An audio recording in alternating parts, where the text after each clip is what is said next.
Doctor, சில குழந்தைகள் வந்து பிறந்து கொஞ்ச நாள்லயே விரல் சூப்புற பழக்கம் இருக்கு. அது ஒரு ஒரு மாதம் 2 3 மாதம் சரி பரவாயில்ல அப்படின்னு விட்டால் கூட தொடர்ச்சியாக 1 வயசு 2 வயசுலையும் கூட தொடர்ந்துக்கிட்டே இருக்கிறாங்க. சப்போஸ் ஸ்கூலுக்கு போகிற வயசில் கூட அந்த மாதிரி விரல் சூப்புற பழக்கம் உள்ள குழந்தைகள் தொடர்ந்து இருந்துக்கிட்டு இருக்கிறாங்க. இதுக்கு என்ன காரணம்? முதல்ல அந்த காரணத்தை எப்படி சரி செய்வது அப்படிங்கிறத பற்றி சொல்லுங்கள் டாக்டர். இந்த விரல் சூப்புற பழக்கம் வந்து குழந்தைகளுக்கு உலகம் முழுசுமே இருக்குது. நடன் இந்தியா த்ரூஅவுட் வேர்ல்டு ஃபுல்லாக இருக்குது. இதுக்கு வந்து இன்டர்னல் ரீசன் ஒன்று இருக்குது, எக்ஸ்டர்னல் ரீசன் ஒன்று இருக்குது. 2 ரீசன். சைக்காலஜிக்கலாக அந்த குழந்தை கருவில் இருக்கும் பொழுது சைக்காலஜிக்கலாக பாதிக்கப்பட்டு இருந்தால் குழந்தை கை சூப்பும். நம்பர் 1. ஏதாவது ஒரு வகையில் அந்த அம்மா கன்சீவ் ஆகிருக்கும்போது அந்த 10 months சைக்காலஜிக்கலாக அவங்க ரொம்ப அஃபெக்ட் ஆகிருப்பாங்க. ஏதாவது ஒரு வகையில் அவங்களுடைய மதர் வந்து கொஞ்சம் அப்படியே ரெடி பண்ணி பார்த்தா, அந்த 10 months ரெடி பண்ணி பார்த்தா ஏதாவது ஒரு மன ரீதியாக அவங்க பாதிக்கப்பட்டிருப்பாங்க, மன ரீதியாக அவங்க வந்து துன்பப்பட்டிருப்பாங்க, மன ரீதியாக டென்ஷன் ஆகியிருப்பாங்க, மன ரீதியாக கோவப்பட்டிருப்பாங்க. சைக்காலஜிக்கலாக அவங்க பாதிச்சிருந்தால் அது குழந்தையை பாதிக்கும். நம்பர் 1. நம்பர் 2, குழந்தைக்கு தேவையான சத்து தாய்ப்பால் மூலமாக கிடைக்கல அப்படின்ற குழந்தைகளுக்கு இந்த மாதிரி கை சூப்பு பழக்குவார். இது 2 தான். வேறு காரணங்களுக்கு அது ரொம்ப கம்மி. மேஜர் ரீசன் என்ன, சைக்காலஜிக்கலாக அந்த அம்மா பாதிச்சிருப்பாங்க.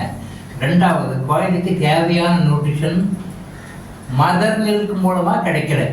நல்லா நோட் பண்ணிக்கங்க. தாய்ப்பால் மூலமாக ஒரு குழந்தைக்கு கிடைக்க வேண்டிய சக்தி கிடைக்காத போது அது கை சூப்புற பழக்கம் இருக்கும்.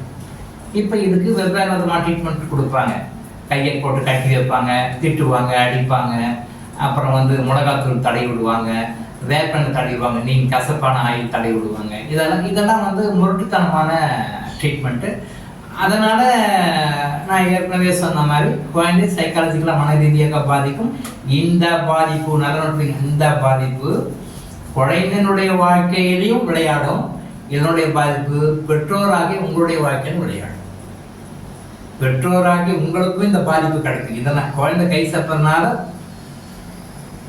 வர்ற பாதிப்பு குழந்தையும் பாதிக்கும், பெற்றோர்களையும் பாதிக்கும். இப்போ இது போக்குறதுக்கு என்ன? ஏற்கனவே நான் சொன்ன மாதிரி இயற்கையான மருத்துவம். 5 பூதங்களில் 3 பூதங்கள் அதுக்கு குறையும். நெருப்பு, ஆகாயம், மண். நெருப்பு, ஆகாயம், மண். இந்த 3ஐயும் நம்ம பேலன்ஸ் பண்ணிட்டோம் அப்படின்னு சொல்லி சொன்னால் அந்த குழந்தைக்கு என்னாகும், கை சூப்பர் பழக்கத்தை தானாக விட்டுடும். அதுவாக விட்டுடும். நீங்கள் எடுத்து வாயில் வச்சா கூட அது விட்டுடும். அந்த கை சூப்பர் பழக்கத்தை தானாக விட்டுடும். அப்போது என்ன, ஏதோ ஒரு குறைபாட்டினால தான் அந்த பழக்கம் வருது. அந்த குறைபாட்டை போக்குவதற்கு நாம் வந்து இந்த மாதிரி அடமெண்ட்டான ரஃப்பான குழந்தைய கஷ்டப்படுத்தக்கூடிய ட்ரீட்மெண்ட்டாக கொடுக்காம அந்த இதுக்கும் சில மூலிகைகள்லாம் இருக்குது.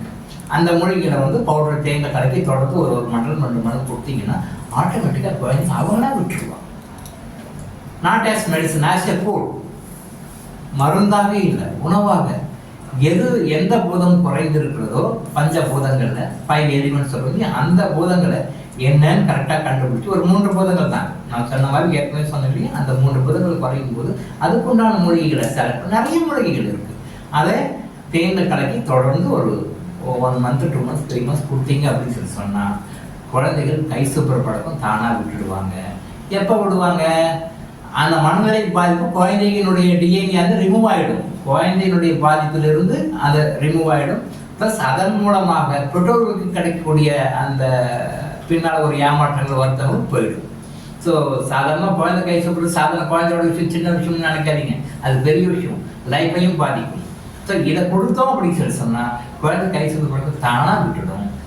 எந்த காரணத்தை கொண்டும் நாம் அதுக்கு முரட்டுத்தனமாக ட்ரீட்மெண்ட் எது கொடுத்து தானாக விட்டுடும். அதனால் பாதிப்பு, மனநிலை பாதிப்புகளை அது வந்து எரடிகேட் பண்ணி விட்டுரும். ஸோ பின்னால் குழந்தை பாதிக்காது, சைக்காலஜிக்கலாக பாதிக்காது. ஸோ இது என்ன பண்ணணும் அப்படின்னு சொல்லி சொன்னால் இந்த பூதங்களை கரெக்டாக கண்டுபிடிச்சு அதுக்குண்டான மூலிகைகளை சாப்பிட்டோம் அப்படின்னு சொல்லி சொன்னால் சரியாக simple thing. No need to go for any other treatment. எந்த ட்ரீட்மெண்ட், சைக்காலஜிக்கல் ட்ரீட்மெண்ட்லாம் ஒன்றும் போக வேண்டாம். சைக்காலஜிக்கல் பாதிப்பு இருக்குது, பட் சைக்காலஜிக்கல் ட்ரீட்மெண்ட்லாம் போகுது. இதை கொடுத்தாலே சரியாயிடும்.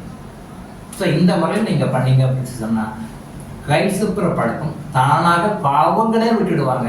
நீங்களே கையை வாயில் எடுத்து வச்சாலும் சாப்பிட மாட்டாங்க, விட்டுடுவாங்க. So doctor Ilango Ayush hospital வழங்கும் விழிப்புணர்வு இது. தொடர்ந்து இது மாதிரி பல அவேர்னஸ் வீடியோக்களை பார்க்க நம்ம சேனலை சப்ஸ்கிரைப் பண்ணிவிட்டு பெல் பட்டனை ப்ரெஸ் பண்ணுங்கள்.